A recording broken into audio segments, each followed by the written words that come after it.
Robomats and other merch now available in the Atop the Fourth Wall store, Envy. Click the link in the description below to get to them. They also come in various pride color flags. Make them kiss. Hello and welcome to Atop the Fourth Wall, where bad comics burn. Our celebration of Doctor Who's 60th anniversary continues! Even though the anniversary was several days ago, but hey, so was the first of the 60th anniversary specials, so I guess everyone's off their game for this one. Doctor Who has existed in many mediums, but while it's fun to review episodes and serials, this show is about comic books, so we should take a look at a Doctor Who comic for this. And for an anniversary, nothing is more appropriate than going back to the first one ever made. This isn't our first visit to Doctor Who's kinda weird early comics. Sure, these aren't as bizarre as Gold Key's early Star Trek comics, where the creators hadn't actually seen the show, but it is very much a different continuity than the show.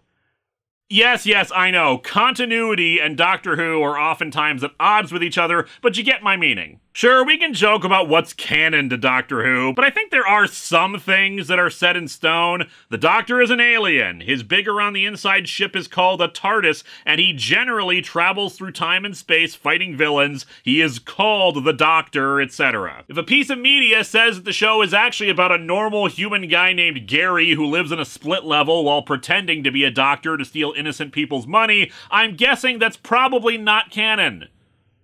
Or it's the start to an interesting story that features the actual Doctor, but you get my drift. Canon and continuity can be changed, most certainly. Retcons are a thing. You might have expanded universe trying to explain away a plot hole, like the Doctor being half human in the TV movie, or the unit dating controversy. But because there's so much good Doctor Who media out there than just the TV show, it was long ago decided that they shouldn't necessarily say that some media isn't canon. The show's about a time traveler, after all. There's nothing to say that that stuff didn't happen somehow, and there could probably be some explanation if you really wanted to work for it. Like how Mary Shelley could both be a brief companion of the 8th Doctor and yet meet the 13th Doctor and not remember that she had ever done it. Or the 8th Doctor mentioning his audio-only companions before he regenerates. Or how the Doctor visited Atlantis a few times even though they are all radically different from each other. Star Wars, in my opinion, has this terrible problem of trying to explain away everything in their expanded universe. Mistakes are not allowed to happen. If there's something that doesn't make sense, there's some book or video game that explains how it totally makes sense. Doctor Who has the opposite problem. If there's some canon that contradicts another bit of canon,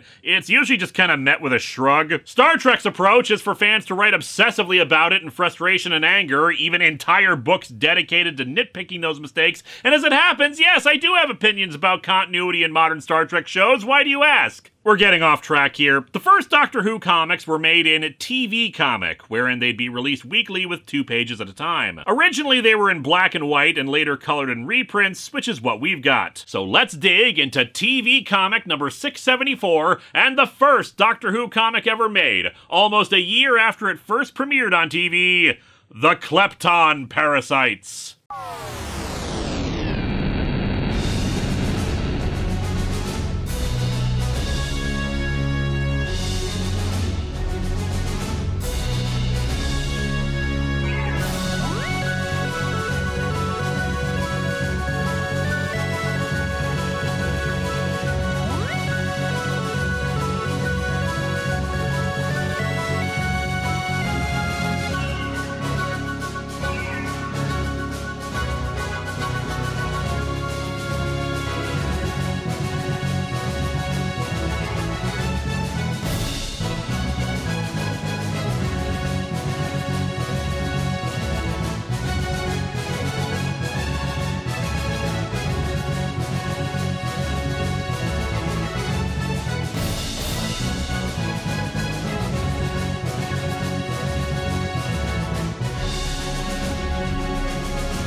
The cover is, shockingly enough, its own comic strip in itself, not just a single image. What if they stopped doing that because they didn't want to give any free content to people just perusing the newsstands? Starts today! Doctor Who! Doctor Who's greatest enemy, Popeye the Sailor Man. We open in some futuristic alien city where the fashion trend of pink suits with black stripes has gone on for far too long. In the far distant future, the Thanes have lived happily and peacefully for many years. But then it became an election year and everything was off the table. But one day, strange, menacing creatures hover over the city. Damn global warming! The menacing creatures soon introduce themselves. We are the Kleptons. We will take over your cities and your land. You Thanes will be our slaves. But first, we have some birthdays to announce. And soon enough, the Kleptons begin kidnapping people. Help, help! They're picking us up like toys! And the artist is drawing us like them too! Suddenly this is an episode of Thunderbirds! The Kleptons are capturing our people, and there's nothing we can do to stop them! Yeah, I don't think the economic sanctions are working, guys. Fine work, Kleptons. We have taken our hostages. The first stage of our plan to enslave the Thanes is successful. Well, consider yourself conquered. I gotta go. They begin the second stage of their invasion. Thick creepers, as they're called, springing up, which seem to be fast-growing plants with hands. They're evidently strong enough to actually rip buildings down. This guy, in some kind of amphitheater, speaks to a crowd. My friends, we are doomed! Yeah, but at least the stock market's doing great. We have lived in peace for so long that we have no weapons to defend ourselves with. Why did we get rid of all our weed killer? Unless help comes, the Kleptons will crush us. If only a time-traveling old guy and two small children could come to our aid. We cut over to England on Earth in modern times, where the two young children, John and Gillian, arrive at a yard looking for their grandfather. Though are confused by the presence of the yard instead of a house. They find the police box in the yard. A police box? Grandfather can't live in there. Yeah, he's kinda hit on hard times after the sex scandal. I've been told he's an inventor or something. So you think he invented the police box? But of course, the doors open and reveal how it's bigger on the inside, and the doctor is there. Excuse me, we're looking for our grandfather, Doctor Who. We heard he built a robot King Kong. You must be John and Gillian. How nice to meet you. Huh. Did you notice how he didn't answer whether he was the doctor or their grandfather? They ask what the console is, and he explains that it's a time machine. Golly, isn't it fun, John? Golly, isn't that a weird thing to say about the time machine your grandfather apparently has? Grandfather, what would happen if— No, don't touch that button, whatever you do! You know, Doctor, maybe next time put a label on the "Don't touch this ever" button. The TARDIS dematerializes, or rather it spins rapidly, which I guess can make you think you've time traveled if you get dizzy enough. The Doctor scolds John for playing with the controls like that, and they're now heading to the 29th century. Well, maybe you should have agreed to meet them at a Denny's or something instead of your time machine that sends you into the future with one button push. And yeah, that's the thing about this early installment weirdness. They're supposedly his grandchildren, but why they're visiting or staying with him is not explained here. Plus, the implication is that, like the Peter Cushing movies, this version of the Doctor is a human who invented the TARDIS. Anyway, they soon land. Come on, Gillian, let's take a look outside at the future. They are immediately confronted with a pop-up ad. No, rather there's a Klepton outside. John, what are they? Help! Grandfather, quick! We're in terrible danger! Not my problem, kid. That's what you get for playing with the controls. So long, suckers! The Klepton starts sucking up Gillian into one of their ships. It's got me! It's got me! Those machines must have some strange magnetic power. And if your hands were metal, that would mean something. John decides to huck a rock at the Klepton ship, which punctures the ship's dome.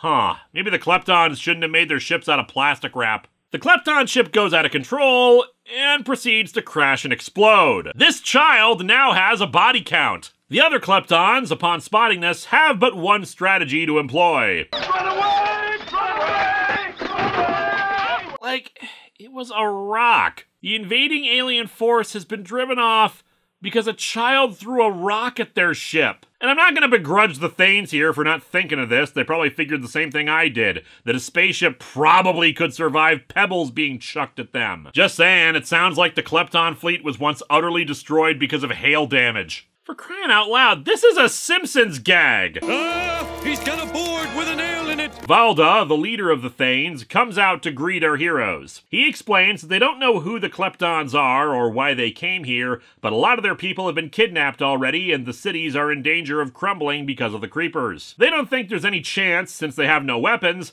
but of course, as the doctor points out, a well-aimed brick is enough to send them into retreat. Look, there's a museum. Surely you've got some weapons in there. Ancient tablets from your distant past carefully preserved. Excellent! Now we've got ammunition! They do indeed find some old guns, though curiously, despite them supposedly being in the 29th century, Valda says the heat guns in there were used in the 29th century. The narration later actually does say they're in the 30th during any of the opening bits, but then why did the doctor say 29th before? Splendid, splendid! Let's get them outside and see if they still work. Line up some of your people so we can kill them! And indeed, they're quickly able to make them work, even using their modern tech to power them. The Kleptons soon return. Battle stations! Fire your guns! Show them we mean business! Before it's too late! There's your man who never would right there, people! Get your guns and shoot them! Show them how serious we are! I mean, yeah, depending on the showrunner and doctor, the character's willingness to use weapons and violence varies, but even for a comic this early, it is so weird to see the doctor be all, yes, guns! Kill him with fire! Like, that's not an exaggeration. On the next page, he tells them to blast the Kleptons out of the sky. He's letting John and Jillian up their kill count! And yeah, after a few of them get blown up, the Kleptons once more retreat. And it gets better,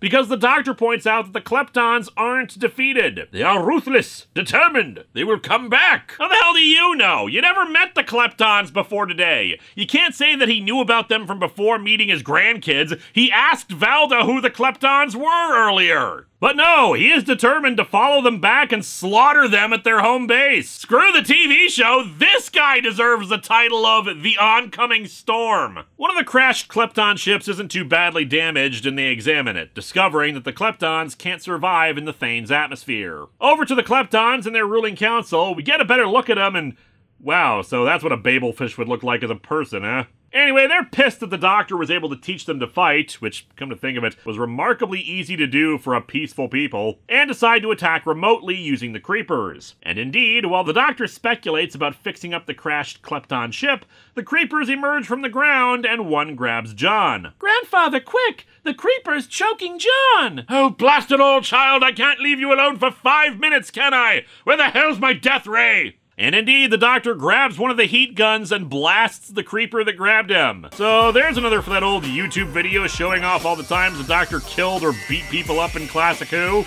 There are too many creepers for the heat gun to destroy, and Valda is ready to just surrender, but John and the doctor insist they resist. If you're determined to fight, we'll beat those bug-eyed monsters. Okay. Most of you are probably not shocked to hear that, but that word choice is, well, specifically anti-Doctor Who in the most hilarious way. There are many people who are responsible for the creation of Doctor Who, or at least elements of it. One of them was Sidney Newman, the head of drama at the BBC, and he was very, very specific for what he did not want for the show. Bug-eyed monsters. They were the stereotypical, played-out pulp story creature that showed a lack of imagination and thought. He initially hated the Daleks because he saw them as the epitome of bug-eyed monsters and only capitulated because they were so popular. And so to have the Doctor in this story specifically fight and want to destroy bug-eyed monsters, well, it's impressive.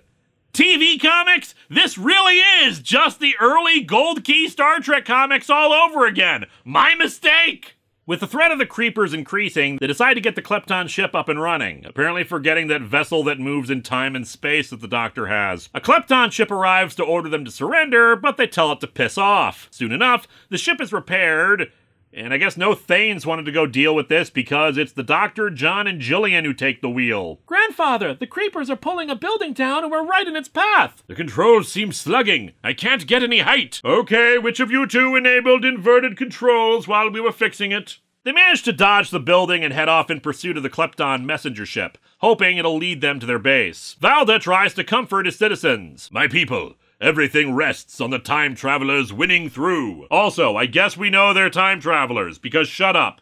Our heroes lose sight of the other ship and somehow find their way towards an ocean. There's a great ocean below us. We must be off course, Grandfather. God damn it, where the hell did we park? The Kleptons soon detect the stolen ship and quickly realize who's in it, using a magnetic beam to tractor them into an underwater base. They're brought into a launch bay for the vehicles, though the air is a bit thinner than they're used to. Guards soon arrive to take them. Don't try anything. These ugly customers are just itching to let fly with their guns. You know, the Doctor can be a bit bigoted even in the show. Not just that there's been some racist dialogue here or there, but also insulting remarks about alien appearances.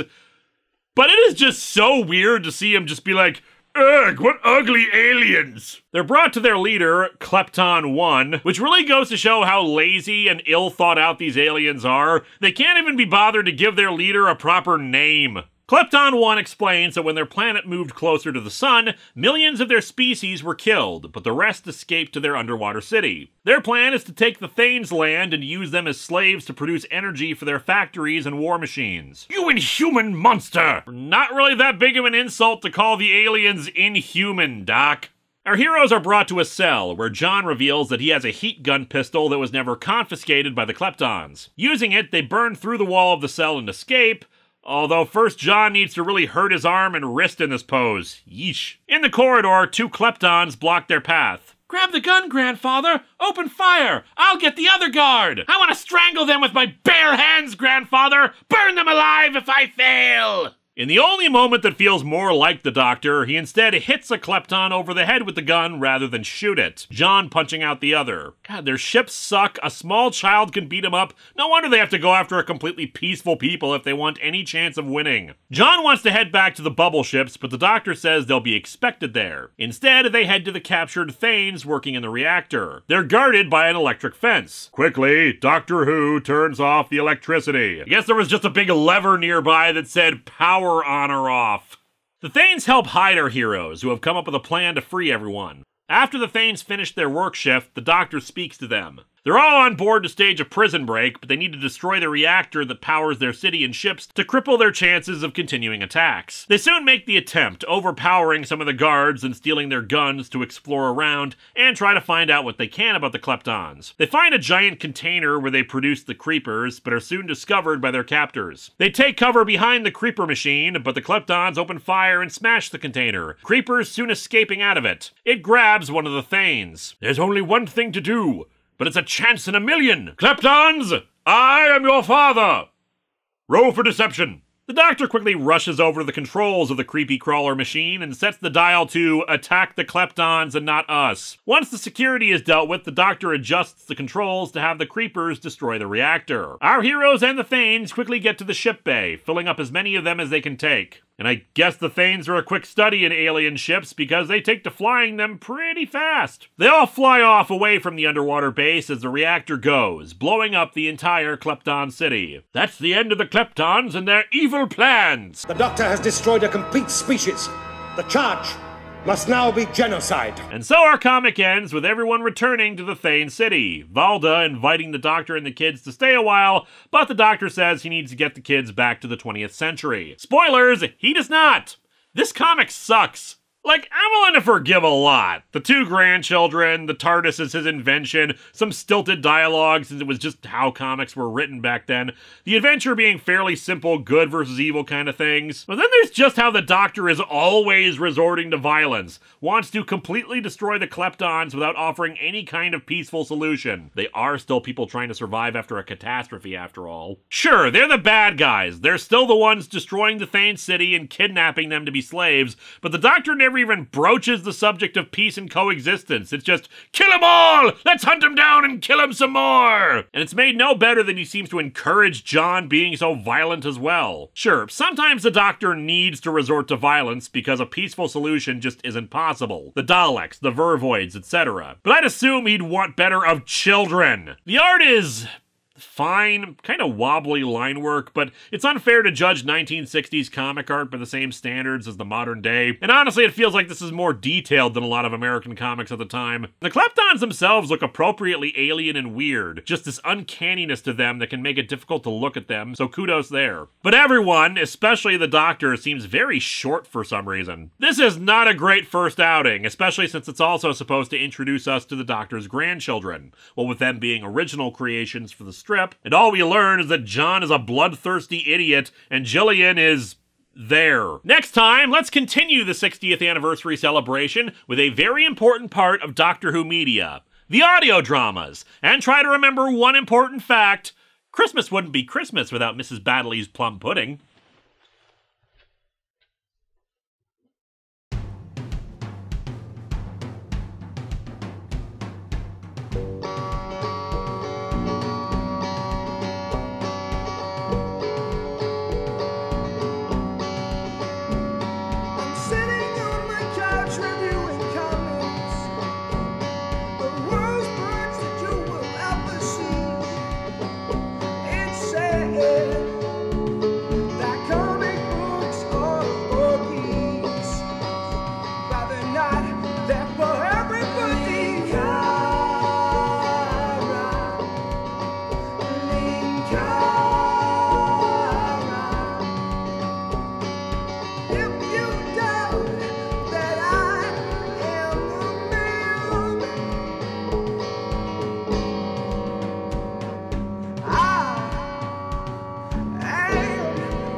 The city will be destroyed. The creepers must be stopped. Call out all the guards. I want the prisoners caught, dead or alive. Why did we even have a setting on there for creepers destroy our own reactor?